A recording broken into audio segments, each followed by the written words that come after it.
बिस्मिल्लाहिर्रहमानिर्रहीम। अस्सलाम वालेकुम नाज़रीन, मैं हूँ फैयाज़ राजा और आप देख रहे हैं आपका अपना यूट्यूब चैनल। दोस्तों, इस्लामाबाद के बाखबर हलकों का दावा है कि इमरान खान और पाकिस्तानी अवाम के ख़िलाफ़ मुजवज़ा गैर आइनी तरमीम पास करवाने में नाकामी के बाद माफिया हैंडलर्स और सहूलतकारों में फूट पड़ गई है। ज़राए का यह भी दावा है कि आखिरी जो ऑफ द रिकॉर्ड मीटिंग्स हैं उनमें इस्टेब्लिशमेंट की जानिब से नवाज शरीफ और नवाज शरीफ की जानिब से इस्टेब्लिशमेंट पर शक का इजहार किया जा रहा है कि हर दो किरदारों ने इन आइनी तरमीम को पास करवाने में रुकावटें डालीं। ये इंतहाई अहम तरीन और बड़ी डेवलपमेंट है। इसी दौरान तरमीम करवाने में नाकामी के बाद वफाकी हुकूमत की गुलाम गर्दिशों में वफाकी हुकूमत इस्लामाबाद की गुलाम गर्दिशों में नवाज शरीफ की एक खुफिया ऑडियो लीक भी गर्दिश कर रही है, जिसके मुताबिक नवाज शरीफ ये कह रहे हैं कि पाकिस्तानी फ़ौज एक बदमाश फ़ौज है और आर्मी चीफ ने उन्हें धोखा दिया है। सवाल ये पैदा होता है कि इमरान खान पर गद्दारी के झूठे मुकदमे दर्ज करने वाले क्या इस ऑडियो लीक पर भी कोई कार्रवाई करने का इरादा रखते हैं, या फिर नवाज शरीफ को जिस तरह से झाड़ कर पाकिस्तानी अवाम के सरों के ऊपर सवार कर दिया गया है इसी तरह ही सिलसिला चलता रहेगा। नवाज शरीफ ने पाकिस्तानी इस्टेब्लिशमेंट के हवाले से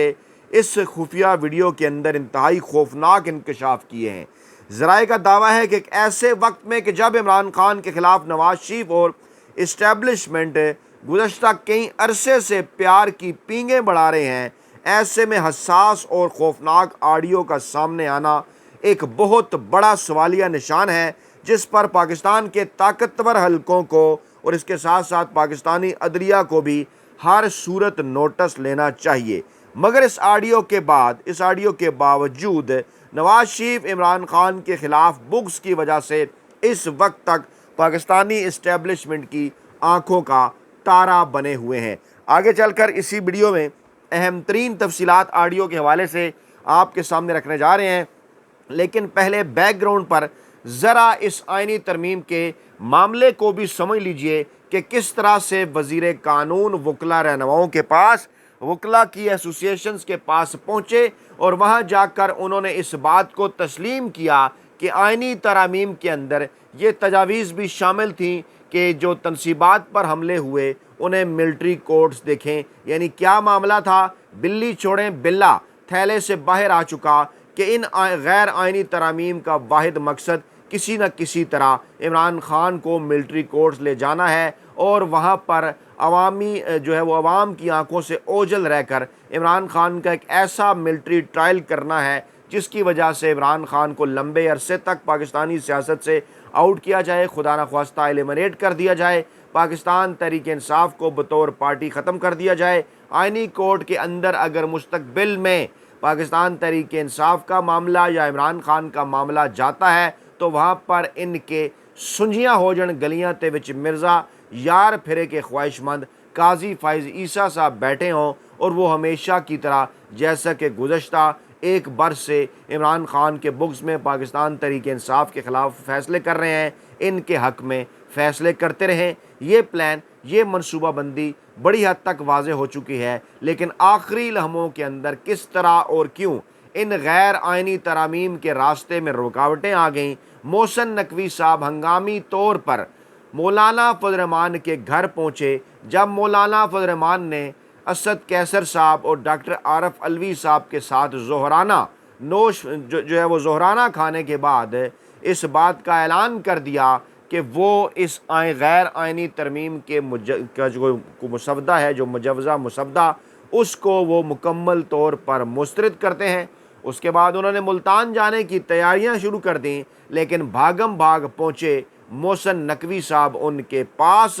और उनसे कुछ वक्त हासिल किया। मौलाना फजल रहमान साहब ने कहा आप जल्दी जल्दी अपनी बात करें, हमने मुल्तान जाना है। मुलाकात हुई हंगामी तौर पर। मोहसिन नकवी साहब ने दोबारा से पाकिस्तानी इस्टेब्लिशमेंट का पैगाम उन्हें पहुंचाया और उसके साथ साथ ये भी कहा कि नून लीग के ऊपर भी उन्हें इस हवाले से शक है कि वहाँ भी कुछ लोग इस आइनी तरमीम के हवाले से मुखालफत कर रहे हैं। पीपल्स पार्टी के अंदर भी लोग मौजूद हैं। मौलाना फजल रहमान साहब आपसे इस्टेब्लिशमेंट बराह रास्त आप जो है वो बात करना चाहती है, लेकिन मौलाना फजल रहमान साहब जो कि ज़राए का दावा है। इससे पहले डॉक्टर आरिफ अलवी और असद कैसर साहब को कह चुके थे कि वो इमरान खान से मुलाकात करना चाहते हैं मुस्तकबिल के सियासी इत्तेहाद के हवाले से। उन्होंने इस्टेब्लिशमेंट की इस ऑफ़र का कोई भी जवाब नहीं दिया और उसके बाद वो मुल्तान रवाना हो गए। ज़राए का ये दावा है कि अगले 10 दिन तक वो मुल्तान में रहेंगे। सितंबर का महीना तकरीबन गुजर जाएगा, उसके बाद उस अक्टूबर का आगाज़ होगा कि जिस अक्टूबर की 25 तारीख को काजी फैज़ ईसा साहब ने आइनी और कानूनी तौर पर अपने घर जाना है। लेकिन क्योंकि उनको मज़े आ रहे हैं, इन्वर्टेड कामाज में है ये लफ्ज़ मज़े, क्योंकि उनको मज़े आ रहे हैं इसलिए वो घर जाने के लिए तैयार नहीं हैं। क्योंकि नवाज़ शरीफ साहब को जो इलास्टिक का पजामा पहनाया गया है उनकी जीत की सूरत में, वो काजी फैज़ ईसा साहब के जाने के बाद उतर सकता है। ऐसा कहना है काजी फैज़ ईसा साहब के कुछ अपने फेवरेट यूट्यूबर्स और साफ़ियों का भी, जिनके वो माजी में खासे करीब रहे हैं। तो जनाब आज़म नज़ीर तारड़ साहब ने ये बात तस्लीम की कि मुसद्दे के अंदर तो जनाब ये बात शामिल थी, क्योंकि एपिक्स कमेटी में फ़ौजी इस्टेब्लिशमेंट ने बड़ा सख्त मौक़िफ़ इख्तियार किया था और ये कहा था कि जनाब ये जो फ़ौजी तनसीबात पर हमलों का मामला है, आइन में मौजूद इस्तिस्ना की हद तक मिलिट्री कोर्ट्स देख सकें, लेकिन बलूचिस्तान से हुकूमती इत्तेहादियों और मौलाना फजल रहमान ने कहा कि ये मुनासिब वक्त नहीं है, अभी ये ना किया जाए। एपिक्स कमेटी में फ़ौजी इस्टेब्लिशमेंट ने सख्त मौक़िफ़ इख्तियार किया कि निज़ाम इंसाफ की कमज़ोरी के बायस दहशतगर्दी का ख़ात्मा नहीं किया जा सकता। और हमें बताएं कि अफवाज पाकिस्तान के लोगों को शहीद करने वाले कितने लोगों को अदालतों से सज़ा हुई और महज राय हक के शहीदों के तराने चलाने से कुछ नहीं होगा, ज़िम्मेदारों को सज़ाएँ देना होंगी। लेकिन उससे भी बढ़कर ये, जैसा कि इमरान खान कहते हैं, सज़ाएँ भी देना होंगी और अपनी पॉलिसी भी तब्दील करना होगी। ये बात तो ख़ुद अब तस्लीम की जा रही है कि सिर्फ राय हक के शहीदों के तराने चलाने से कुछ नहीं होगा, तो ये बात तो पहले ही जो है वो की जा चुकी। तो जनाब इस हवाले से मामला ये है कि ये जो कहा जा रहा है कि पाकिस्तान तहरीक इंसाफ ने हमले कर दिए तनसीबात के ऊपर और उनको भी दहशतगर्दों के साथ आप ट्रीट कर लें, तो ये जो ऑडियो हम आपके सामने रखने जा रहे हैं इसको ज़रा गौर से सुनिए। ये जो ऑडियो हम आपके सामने पेश करने जा रहे हैं इसको ज़रा सुनिए कि क्या ये पाकिस्तानी सालमियत के ऊपर हमला नहीं था? क्या नवाज़ शरीफ ने नेशनल इंटरेस्ट, कौमी मफाद ब्रीच नहीं किया? और नवाज़ शरीफ ने क्या कुछ कहा पाकिस्तान के मुतल्लिक, वो भी ज़रा आप सामने रख लें। किस तरह से उन्होंने पाकिस्तान के दुश्मन मुल्क को पाकिस्तान पर हमले की न सिर्फ दावत दी, बल्कि अखबारात के अंदर रोग आर्मी यानी कि बदमाश आर्मी का इश्तिहार भी छपवाया बरतानवी अमरीकी अखबार के अंदर। इसके सबूत इस किताब के अंदर मौजूद हैं। लेकिन नवाज शरीफ अब भी पाकिस्तानी इस्टेब्लिशमेंट, पाकिस्तानी अदलिया के फेवरेट हैं, इनके ख़िलाफ़ किसी किस्म की कोई कार्रवाई नहीं हो रही। जनाब मामला कुछ यूँ है कि 12 अक्टूबर 1999 की रात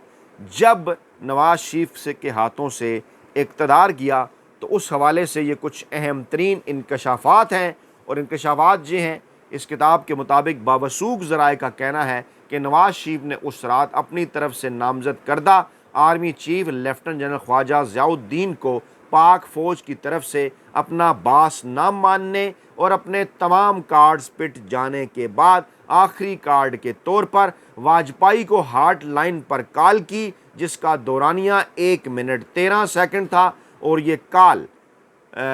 6:37 से लेकर फिर जनाब बकौल इस किताब के 6:39 और 58 के आसपास ये जारी रही। नवाज शरीफ और वाजपेयी के दरमियान इसको कहा जा रहा है जनाब 2 मिनट और 13 सेकंड। जी हाँ, नवाज शरीफ और वाजपेयी के दरमियान जो गुफ्तगू हुई वो कुछ यूँ थी। नवाज शरीफ, वाजपेयी साहब, मैं नवाज शरीफ बोल रहा हूँ, वाजपेयी आप बड़े घबराए हुए लग रहे हैं। नवाज शरीफ, हाँ मैंने करगिल का महाज खोलने वाले आर्मी चीफ को बरतरफ कर दिया है, लेकिन फ़ौज इस हुक्म पर इम्प्लीमेंटेशन रोक रही है, आप फ़ौरन पाकिस्तान पर हमला कर दें। वाजपेयी हैरान कुन अंदाज में जवाब देते हुए, इसके लिए कम से कम 1.5 घंटा दरकार है। अभी ये जुमला कहा जा रहा था कि इस दौरान पाक फ़ौज के कमांडोज नवाज शरीफ के बेडरूम के बाहर पहुंच गए, जिस पर नवाज शरीफ ने फ़ौरन लाइन काट दी और एकदम घबराहट के आलम में अंदर दाखिल होने वाले फ़ौजी कमांडोज को कहा कि क्या आप मुझे गिरफ़्तार करने आए हैं? ये बात कितनी हैरान कुन है कि ISI के साबिक सरबराह लेफ्टिनेंट जनरल ज़ियाउद्दीन एक तरफ तो माजूल वज़ीर-ए-आज़म नवाज शरीफ को उन्होंने मुकम्मल तौर पर एतमाद में लिया हुआ था और उनके कहने पर कोर कमांडर्स, आला फ़ौजी अफसरों, हत्ता के आर्मी चीफ और उनके साथ साथ जजों, बाज़ वज़ीरों, मशीरों, अपोजिशन के सरगर्म रहनुमाओं, आला ओहदों पर फाइज ब्यूरोक्रेट्स और बाज़ सहाफ़ियों के टेलीफोन भी टेप कर रहे थे, जबकि दूसरी तरफ उनको नवाज शरीफ पर भी पूरा एतमाद नहीं था, जिसकी वजह से वो नवाज शरीफ का टेलीफोन भी टेप करवा रहे थे। और 12 अक्टूबर को हुकूमत की बरतरफी के वक्त भी नवाज शरीफ की वाजपेयी से होने वाली गुफ्तगू टेप की गई, लेकिन हैरान कुन बात यह है कि ये कैसेट इंतहाई पुरस्रार तरीके से गायब हो गई। बड़ा सवालिया निशान, जिस पर इस गुफ्तगू को टेप करने वाले ISI के साबिक सरबराह लेफ्टिनेंट जनरल ज़ियाउद्दीन के एक चहीते ऑफिसर बेहद परेशान हैं, क्योंकि ये एक ऐसी कैसेट है जो नवाज शरीफ के लिए मौत का परवाना बन सकती है और उसके मंजर आम पर आने के बाद फिर नवाज शरीफ के लिए बचाव का कोई रास्ता नहीं रहेगा। हमें उम्मीद है कि हसास इदारे मज़कूरा कैसेट का सुराग लगाने में जल्द कामयाब हो जाएंगे, लेकिन कितना हैरान कुन अमर है कि ना ही इस कैसेट का सुराग लगाया गया, ना ही इस कैसेट की बुनियाद पर नवाज शरीफ के ऊपर कोई केसेस दर्ज किए गए, ना ही उन्हें जो इमरान खान के मुतल्लिक जैसे कहा जा रहा है ना, इन साहब को फ़ौजी अदालतों के अंदर किसी मिलिट्री ट्रायल में ले जाया गया, ना ही इनके ऊपर किसी किस्म का कोई केस चला। बल्कि हद तो ये है कि उसके बाद पहले 2008 के अंदर उन्हें झाड़ पूंछ कर जो है वो वापस लाया गया और फिर उसके बाद